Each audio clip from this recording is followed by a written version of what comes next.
YouTubers, Mike Martin's here, Mike Martin's channel. Thanks for joining me. I got a really hot, hard-hitting article I really want to get out to you guys just on the wire here. I just got it. Yeah, it's a few days old. No one freak out. Chinese real estate portal says investment in Vancouver is flat as a pancake. But UBC expert says a price correction not likely to come anytime soon. So what are we looking for? A price correction or a crash? What's more likely to happen? Real estate sales to Chinese buyers in Vancouver are in the midst of no growth pattern, according to the data gathered by China's largest real estate portal, Jiawei.com. Chinese buyer demand in Vancouver is flat like a pancake, neither up or down, said blah blah blah, vice president for Jiawei.com BC.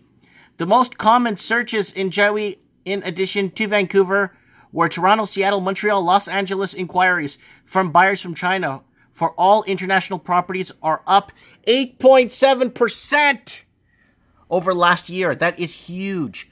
Buyers compare prices elsewhere. When these uncommitted buyers compare Vancouver's prices plus the tax to what they can get somewhere else, sometimes they decide it's not worth it, Burley said. In August 2016, the province introduced a 15% tax on foreign homebuyers in Metro Vancouver in response to the region's skyrocketing housing prices. I've made maybe 300 videos about this. The power of the Vancouver tax lies in the fact that about 50% of our Chinese buyers begin property hunting without having made up their minds about which city they want to purchase in. Foreign buyers overlooking Vancouver. Last week, Chief Economist Matthew with Windermere Real Estate, foreign buyers were overlooking Vancouver and heading to Seattle in a frantic pace. That was the article I read last week for you guys. And I've been talking about Seattle for so long now. Watch trends in the housing market. They're getting brochures made up in Mandarin and Chinese for investors to come into Seattle. And I think Seattle is a better choice. And I'll explain why. Because they will never put the foreign buyers tax on their property because the Constitution apparently won't allow it. So I think that's a safer bet for foreign investors. A look of people who are looking into Vancouver are automatically looking further south now to Seattle. There's no question. There's a knock-on effect given your tax situation relative for foreign buyers. Frantic is best way to put it. Frantic or frantic.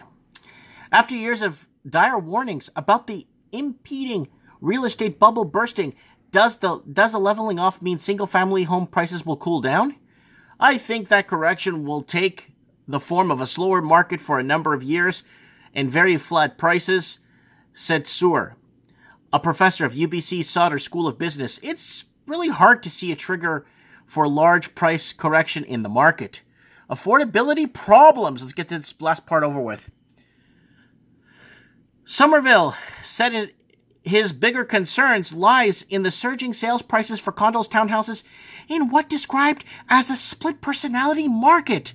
Having condo prices rise almost 40% in 1 year isn't salvation. That creates a lot of affordability problems, he said. We were relying on condos and townhouses to be the source of affordability, and if those are going through the roof, that's taking the affordability option away. Well, of course, everyone's leaving the city. Doctors, surgeons, plastic surgeons, lawyers, anybody of utter importance is leaving the city. And that's why in Sydney, guys, if you watch my trends in the housing market, they are building special segregated apartments only police officers, firefighters, people that actually work in the city to live in because they can't afford to live in their own city and have to transit 2 hours to get to work every day. Joey's Burley said Vancouverites shouldn't expect a leveling off of demand from China to have major consequences. It's very important to remember, however, that Vancouver is more like a pancake and deflating, he said. Buyer demand has not collapsed, it's merely flat. So, what's going to happen? You're going to see probably a small, anywhere from 6 to 8 months of people just trading homes. So when people want to upgrade, they can't. So they're just going to be trading homes between each other. No one else is going to be buying into the market. I think that's what's been happening for the Vancouver proper that basically that been living in the city and born and raised and kind of trying to make ends meet and working 2-3 jobs and then having to commute an hour and 2 to work. Those are the people that are suffering the most, and it's really sad that investors aren't investing in businesses to help grow the economy, investing in other things to grow the economy, like fabrication, specific mining, specific different things that could be done that could help grow the economy, but then nothing's being invested that way. It's all going into the housing, and the working poor gets completely bought out, and the next 3 generations are going to suffer huge for housing. I think it's going to be very uncommon for a Canadian proper to own a property in the next 2 to 3 generations down the road. It's going to be just renting for life, just pay as you go for life. Anyways, let me know what you guys think about this. I think the United States is a great place for investors because they've already talked about putting in this foreign buyers tax and stuff, and they've already said, no, we're not doing that. So I think for foreign investors, China is more stable. For the United States of America, the West Coast is more stable for them to buy in, and then eventually they can start moving eastward, and they can come and park their money in the United States and then start moving east, and then see where it goes from there. Anyways, guys, let me know what you guys think. Comment below. Thanks for watching, guys.